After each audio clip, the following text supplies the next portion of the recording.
Boa noite, gente.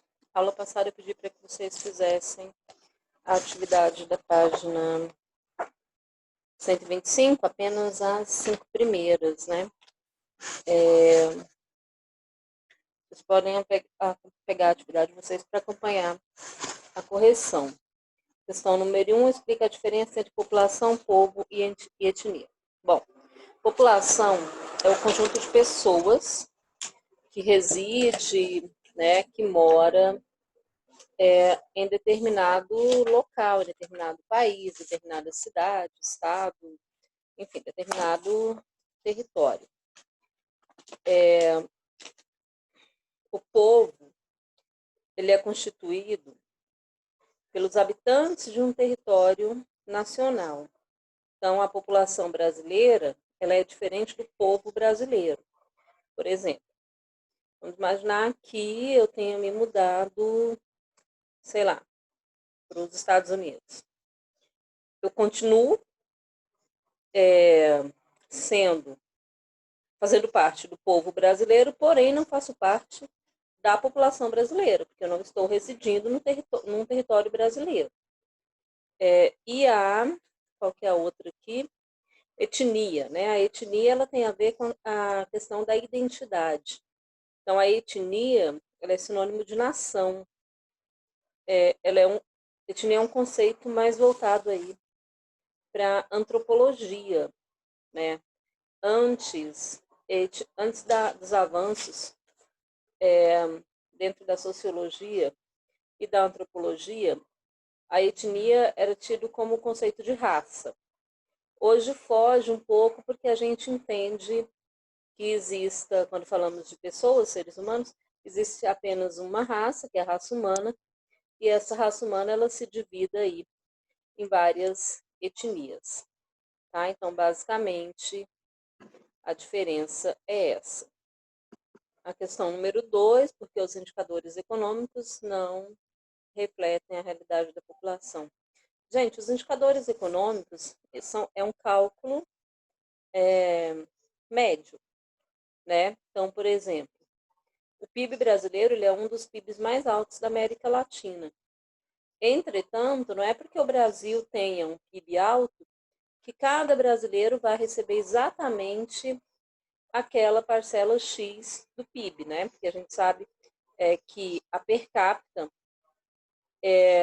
se obtém dividindo o número da população, o PIB pelo número da população. Então, o PIB brasileiro ele pode ser alto, mas não necessariamente a população brasileira ela vai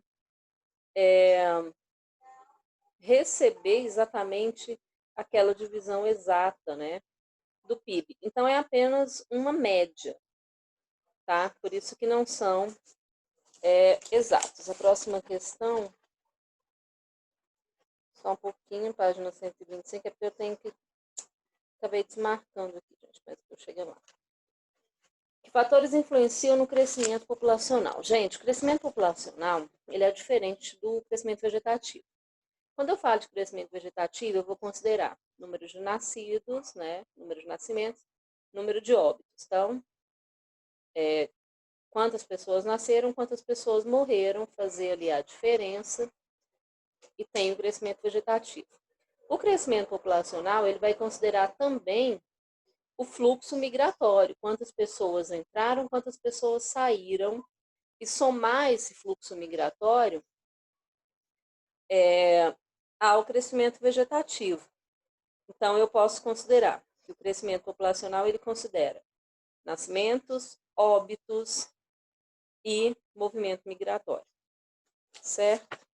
A outra questão, sobre as teorias demográficas. Desculpa, é número 4. Porque com a urbanização há queda nos índices de natalidade e mortalidade. O processo de urbanização, por mais que tenha ocorrido em condições de não planejamento, de certa forma, ele vai trazer melhorias na qualidade de vida da população. Melhorias por quê? Porque ele vai promover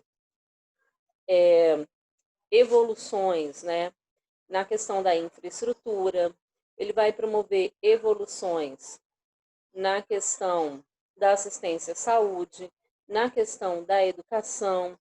E o que a gente tem que lembrar? Que a urbanização, ela ocorre por conta de um outro gatilho, que é, em geral, o processo de industrialização. Então, se aquele espaço ele está se industrializando, vai ser necessário chegar pessoas, né, que vêm ali do meio rural ou de outros centros, mas a grande maioria vem do meio rural, para o meio urbano, para trabalhar nessas indústrias, e essas pessoas vão precisar se preparar.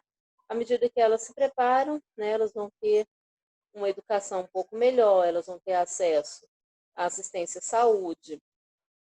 É claro que isso não não tem apenas aspectos positivos, tá? E uma outra questão é o fato da chegada da mulher ao mercado de trabalho. Quando a mulher ela deixa de viver exclusivamente para cuidar dos filhos, cuidar da casa, cuidar do marido, e começa a se reconhecer e ser reconhecida também como mão de obra, aí, de fato, ela automaticamente ela vai deixando de ter filhos, porque ela encontra ali socialmente uma outra função. O boom desse evento, né, da chegada da mulher ao mercado de trabalho e tal, ele se dá na década de 60. Né? Por que na década de 60? Porque foi na década de 60 que a mulher, com a descoberta da pílula anticoncepcional, a mulher teve, talvez pela primeira vez, o controle, salvo as devidas proporções, né? O controle sobre o seu corpo no sentido de concepção, né? De ter filho neste ou naquele momento. Tá? A outra questão. Acabei desmarcando novamente. Mas vamos lá. Sobre as teorias demográficas. Compare a teoria de Malthus com a neo-malthusiana, citando os pontos convergentes e os pontos divergentes. Bom, a teoria de Malthus, né, comparada aí com a teoria neo-malthusiana, ambas têm um caráter excludente, né, sobre alguns aspectos. Na teoria malthusiana, a população ela cresceria numa progressão geométrica e a produção de alimentos numa progressão aritmética. Com o tempo, isso ocasionaria fome, crises, né, econômicas, sociais, violência, tananã. Então, seria necessário medidas para controlar o crescimento populacional.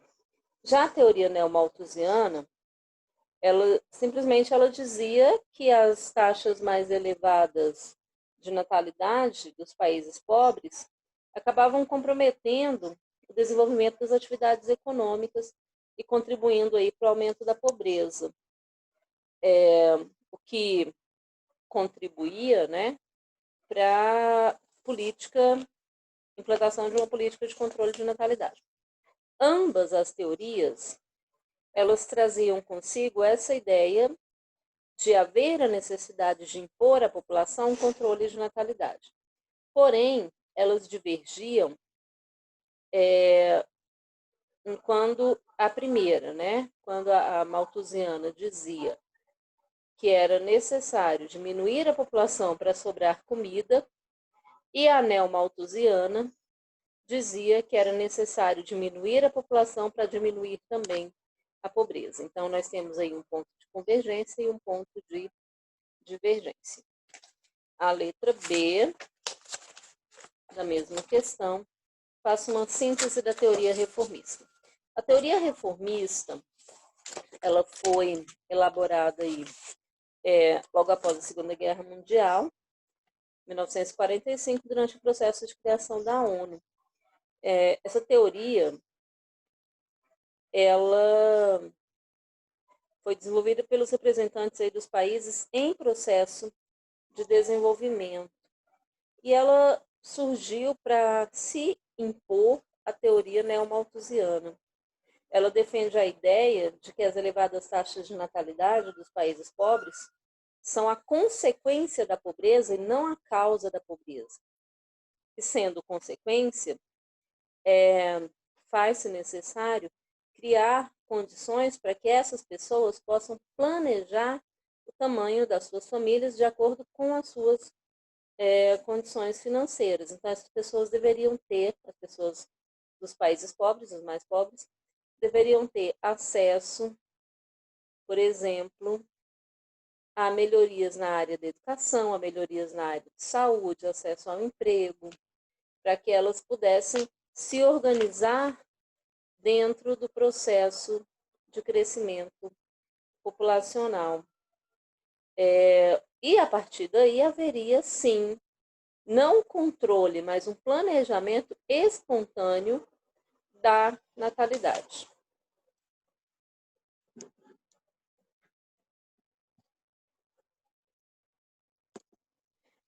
Gente, no capítulo 6, nós vamos começar a falar sobre os fluxos migratórios e a estrutura da população. Vamos trabalhar com alguns conceitos importantes que correspondem aí a essa movimentação, né, que é o próprio processo de migração. Então, é importante considerar que a migração, ou migrante, né, a migração, ela é um movimento populacional. Então, quando há migração, há movimento populacional. Quando há imigração, esse movimento ele é de saída. Quando há imigração, é um movimento de entrada da população em determinado território. Os processos migratórios, eles podem ser